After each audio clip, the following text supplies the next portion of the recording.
একসময় যে বাড়িটি ছিল মানুষের বসবাসে ভরা, হঠাৎ করে সেখান থেকে ভেসে আসে দুর্গন্ধ। আর সেই দুর্গন্ধই উন্মোচন করে দেয় এক মর্মান্তিক সত্য। ঢাকার বুড়িগঙ্গার নদী ঘেঁষা কেরানীগঞ্জের মুক্তিরবাগে নিখোঁজের প্রায় ২১ দিন পর এভাবেই মিলল এক কিশোরী ও তার মায়ের অর্ধগলিত মরদেহ। মা মেয়ের লাশ উদ্ধারের ঘটনায় পুরো এলাকা স্তব্ধ।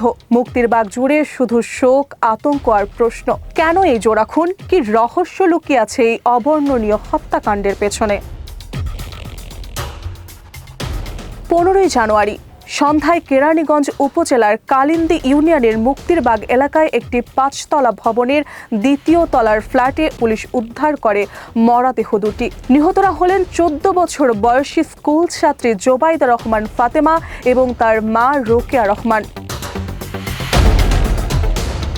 পুলিশ ও স্থানীয় সূত্র জানায়, গত ২৫ ডিসেম্বর বিকেলে প্রাইভেট পড়তে যাওয়ার কথা বলে বাসা থেকে বের হয় ফাতেমা। যায় মুক্তিরবাগ এলাকায় একটি বাসায়, যেখানে তার গৃহ শিক্ষিকা মিম বসবাস করতেন। প্রাথমিকভাবে জানা যায়, সন্ধ্যার দিকে প্রাইভেট পড়া শেষ করে ফাতেমা বাসা থেকে বের হয়। একই সময় তার মা রোকেয়া রহমানও নিজ বাসা থেকে বের হন। এরপর থেকেই দুজনের কোনো খোঁজ মেলেনি। দিনের পর দিন অপেক্ষা, আত্মীয় স্বজনের বাড়িতে খোঁজ, সম্ভাব্য জায়গায় অনুসন্ধান, থানার দ্বারস্থ হয় পরিবার। ২৬ ডিসেম্বর কেরানীগঞ্জ মডেল থানায় সাধারণ ডায়েরি করা হয়। পরে ৬ জানুয়ারি অজ্ঞাতনামা ব্যক্তিদের আসামি করে একটি অপহরণ মামলাও দায়ের করা হয়। কিন্তু কেউ জানতো না, মা মেয়ে তখন আর বেঁচে নেই।